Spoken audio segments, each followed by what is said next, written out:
can catch the new national touring production of The Sound of Music at the Aronoff Center downtown. And this morning, lead actor Ben Davis is here. He takes on the role of Captain von Trapp. Ben, great to see you. Very good. Welcome to to Cincinnati. Thanks, great to be here. So I've great reviews. I've talked to a couple of people who have seen the show. Are you enjoying it? I'm loving it. The Yeah. audiences have been amazing. The Aronoff Center is a beautiful place to play, and we're loving Cincinnati. So is this your first time in this role?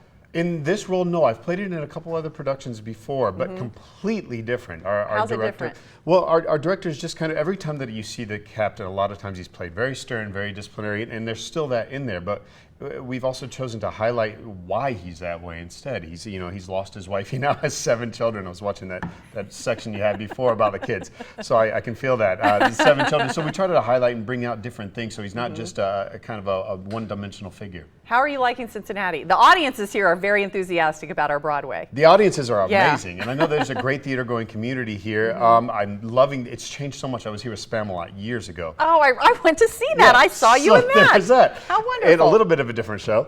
And so the city has changed so much. I'm staying in the OTR, which is a Very nice. great area, and it's a great city. Yeah, I'm glad you're enjoying yourself. It's nice that you're staying in OTR because I don't think traditionally that's a place where the actors stay. No, and I mean that's what is so great now is you can find sometimes if you don't want to get a hotel, you can find these apartments that you can stay in that make it seem a little less corporate. Oh, very nice. Yeah. And a little more homey, right? Exactly. So you have performed all around the world. I was reading your resume. Is there any pressure in playing a role like Captain von Trapp where Christopher Plummer is so famous for the role and everyone's seen the movie? Yeah. So how do you deal with that? How do you make it your own? You know, it's funny that actually because it's so well known and he's so well known in the role, it kind of frees you up from that because I'm not Christopher Plummer. I'm not going to be Christopher Plummer. I wasn't asked to be Christopher Plummer.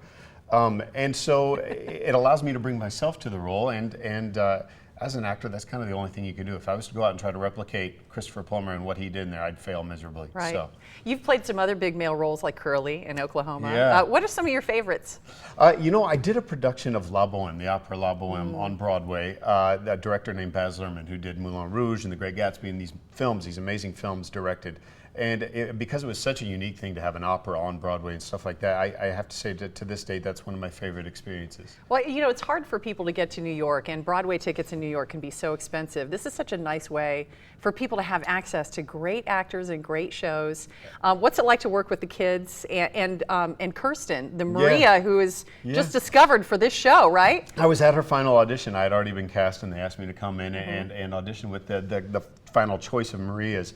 And the director, Jack O'Brien, said to me before, he said, so there's a little someone in here that I'm not going to tell you who it is, but I have a feeling that she's going to be the one. And sure enough, as soon as she came in. Did you know? I didn't know who it was, but as soon as she came in and we did the scene together and everything, I was like, And he said, so which one? And I was like, her. And he said, yeah, that was it. Wow. So it must be fantastic for her to be able to jump into a production like this. From college? She was from college. You know what's always impressed me though is the ease with which she's handled it. I mean, she may be like a duck, but paddling underneath. But on top, everything has just been. She's really taken it all in stride and has really done just an amazing job. Ever have any funny things happen with the kids? Any snafus on stage? Anything like that? I mean, there's always something that happens with the kids. You know, that's the great thing about them is they bring something fresh and so unprepared every night. There's an energy. But Kirsten's that way too. Actually, it was in Columbus, Ohio. Kirsten and I, there's a place where I say, for here you are standing there loving me. And right about the time I said, for here you are standing there, she ran up stage and fell. Oh, no! We spent the rest of our time laughing through the song and the audience started applauding. It's live theater. Well, Ben Davis, thank you so much for coming in this morning. Break a leg Thank while you. you're here in Cincinnati. Go see him in The Sound of Music at the Aronoff. We have a link for tickets online at local12.com.